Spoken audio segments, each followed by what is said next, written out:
This supercharging network is the best part of the entire product family of Tesla. That's something I believed in for many years. I know Elon always downplays that, but that's the biggest thing that distinguishes and keeps Tesla ahead of everybody, no matter how good their cars are. And it's hard to catch up. Now, there are a couple of other fast charging networks that are coming up here in the United States and in Europe. And, they're probably going to catch up at some point.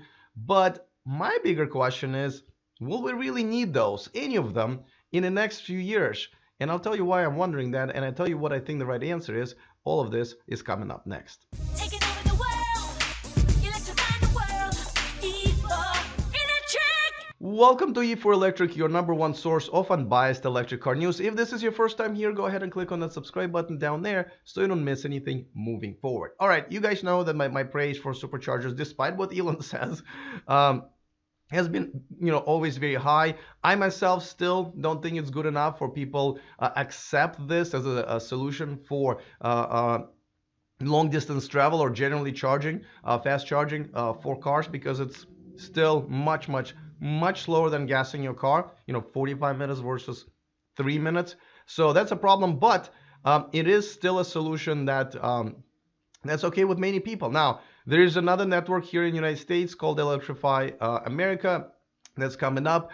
It's a sort of a punishment project for Volkswagen Group for their Dieselgate, but nevertheless, they are running this pretty fairly and pretty quickly. So these are coming up all over the place now, and of course Ionity in Europe also, and these are actually much faster than the superchargers that Tesla has right now. Obviously, Tesla's coming up with their version 3 superchargers, but they may not even be as fast as the Electrify America and Ionity ones, because those are at 350 kilowatts, which obviously there's not even a car that can take that.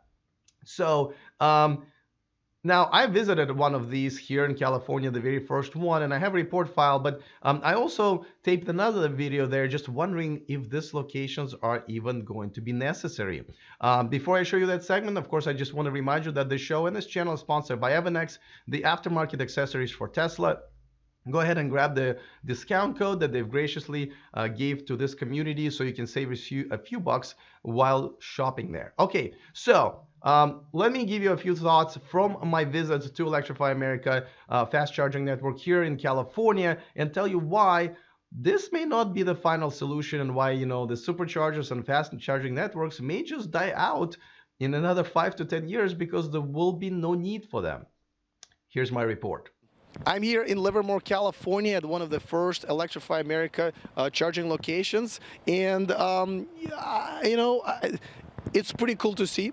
As you can see, this one can charge up to 350 kilowatts, which is kind of insane because there's no electric car can do that. Porsche Taycan will probably be the first one that can actually handle this.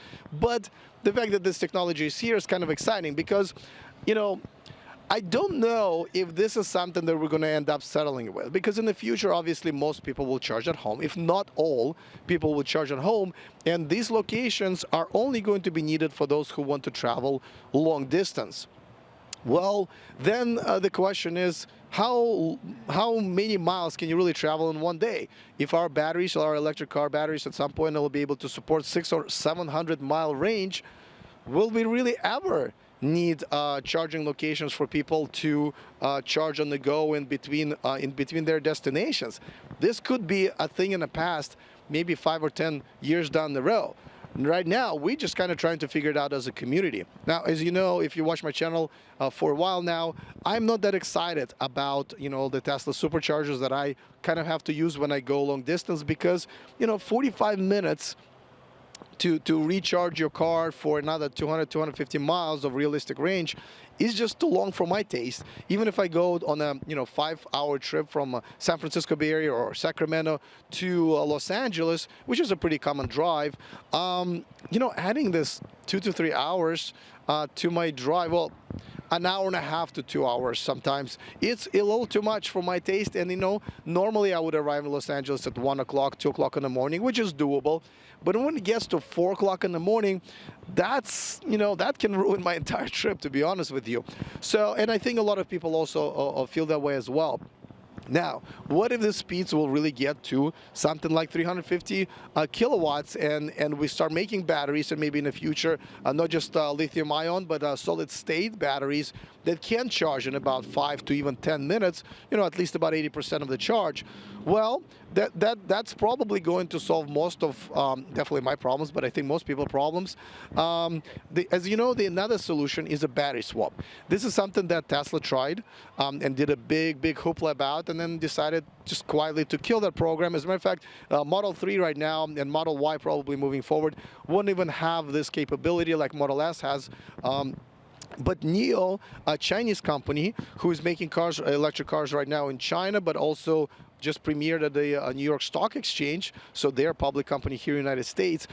They have built out battery swapping stations in China. This is something, if they're going to move to other countries, including the United States, I'm sure they'll duplicate that. Obviously, that's a great solution because you can, swap a battery in only 2 or 3 minutes. This just takes as much time as to gas a regular gas car. And people love new technology, but only if it's just as good as what they had before, right? So 45 minutes to charge your car, to refuel your car, is not going to do for those people most of us who are used to, refueling their car only like 3 or 4 minutes. Maybe a bathroom break on top of that. But 45 minutes is definitely too long. So we are kind of at a crossroads. This is sort of a beginning of us figuring this out. I have a feeling that this thing might come and go because of either not needing to ever charge during your trips, no matter how long it is, because of the size and capacity of future batteries, or this might actually go into a battery swapping technology. Now, at the same time, if I know anything about humanity, just as a person who's been around for over 40 years, I don't think we are prone to invent too much and too fast, right? But we might just because on the back of our minds, right, we've been, gassing our cars at, gas stations, and that's what we kind of used to. This might just be the solution that's most dear, if you will, to our hearts. And we might just end up with all of these, car makers and those companies who make the charging stations and networks, which will probably include all of the gas companies like Shell and Chevron. As you know, they have their own programs going on right now to start providing these solutions for electric car owners.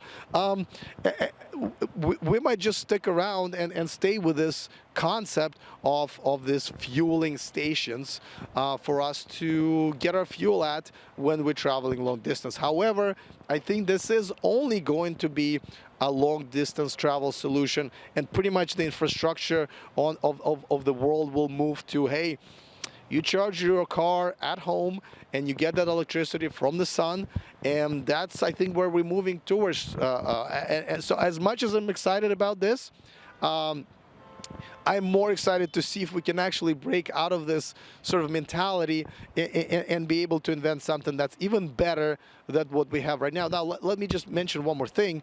One thing we do obviously need to agree on some sort of a charging standard. I mean, I'm standing here at Electrify America a location, and most of these cars can't charge because most of these plugs, now there's a Chetam over there at 50 kilowatts, but this is a CCS, which is more common in Europe, but nobody, like these Teslas that are around here, they can't charge. We had a few, I think the Chevy Bolt was here earlier, he couldn't charge. So, although I think his problem was that the payment solutions right now is not working on top of that. So, entire row of the chargers is useless. But I'm sure that's just a matter of maybe a couple of hours until they take care of the technical problem. So, I think this is something else that we obviously need to kind of come together and figure out sort of just one standard. All right, I know this is not a very popular opinion right now. I don't even know if it is something that people even think about. Because we just got these things, right? By the way, a quick shout out to one of my new Patreons, Michael Benson. Thank you so much for joining my Patreon community. Thank you for contributing to me, who is an independent, full-time YouTuber. And of course, you get some perks, including watching me live. If you want to join my Patreon community, it's very easy. Patreon.com/E4Electric could be as little as $1 a month. So All right, let me know what you guys think. Let me know if this is something that's going to be a thing of a past, that it's a temporary solution to a temporary problem, or do you think this is here to stay?